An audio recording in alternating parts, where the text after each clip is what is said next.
What's up out there? This is life as a concrete driver. This is a concrete jungle out here. I'm about to go over here and do some road patch. So I'll let y'all see this. As you know, I got to get on the move. I done ripped my paper. Got my fingers all wet from my glove. So they want 5 hours. This is 6 hours of road patch. This stuff right here is no game. You want this stuff out of your truck as soon as possible. So they have 7 yards. For every yard is a bag. So I got to get 7 bags here.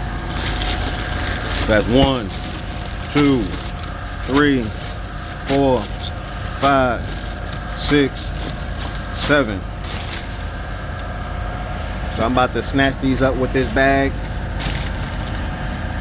and get on the move.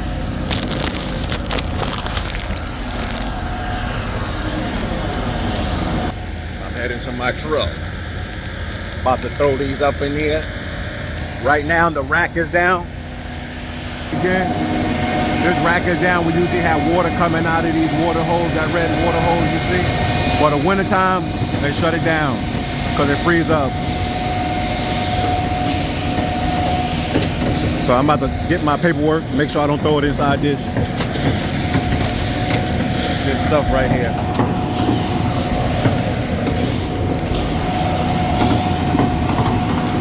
Get my paperwork. Make sure this water's on because I got to rinse off. I'll put this paperwork back on my truck.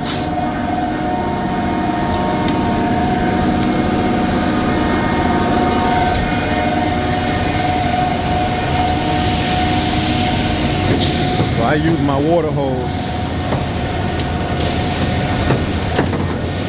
to rinse down. So I rinse off my barrel. This is what I do every day. You got a job and it's a specific type of job, you're doing the same thing every day. So this concrete powder on my truck, so I do my best to rinse it off. You see all that concrete powder coming off? This is hot water. In the wintertime, they give us hot water, which is good. Summertime, it's cold water, cool water. But you want your truck clean as possible. You can't see what it is. They want like a, maybe like a 5 or 6 slump, but this thing tighten up real quick. It's actually like on a 5 slump right now. But I gotta rinse off, so most likely they might make it a 6. And I'm gonna make it a 6, even though they wanted probably a 4 or 5. Because by the time I finish driving down the road, and depending how fast I got my drum moving, it's gonna tighten up. Or how slow you have it moving. It depends on the type of chemicals that's in there too. You can barely see in there, but I get off what I can see. You wanna try to get most off the what you call it, this cement or concrete off the walls of your barrel. The fins of your barrel, should I say. So you try to get as much as off. Sometimes rocks is on there. It's actually dangerous. Having rocks on your truck. That's why I tell people don't drive behind no concrete truck. No, any truck that's carrying any type of material. You do not want to try to be behind them. So I'm over here rinsing off.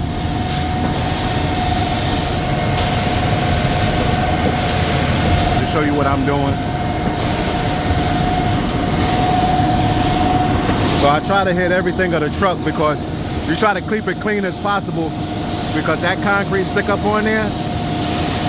We got chemicals to take it off, but why struggle and fight to get concrete off when you could just try to keep it clean as you go along? So you try to get off as much as you can get off.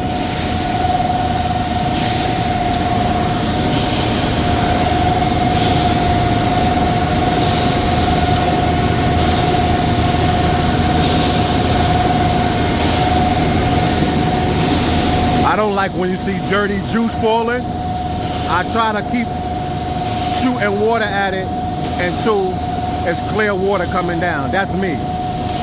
That mark that you see on the truck, that's like the grease and the rust and stuff. But other than that, as long as that water coming down clear like that, I'm good to go. We're gonna check this lump and see what it's like. I'm about to wrap this back around here.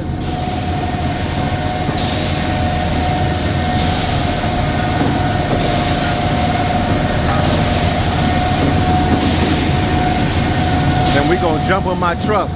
As it get cold, you'll see me blow out my water hose.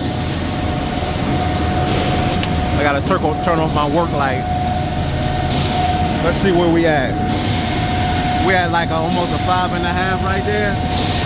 Every truck is different. You can't always go by that meter. You gotta learn that concrete by sound. But I know my meter's right.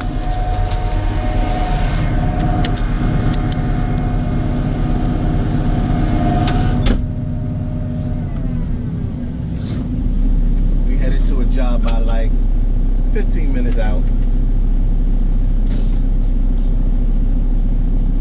On here, I do on my machine so to show y'all what it's like. Hold on. They have this up on here, tell you the name of the job. This will tell you where to go. You can click on it if you don't know where to go and take you straight to the location. Or saying 13 minutes, no more 15 minutes. Maybe traffic got a little more better. So this the yard right here. I'm about to get up out of here.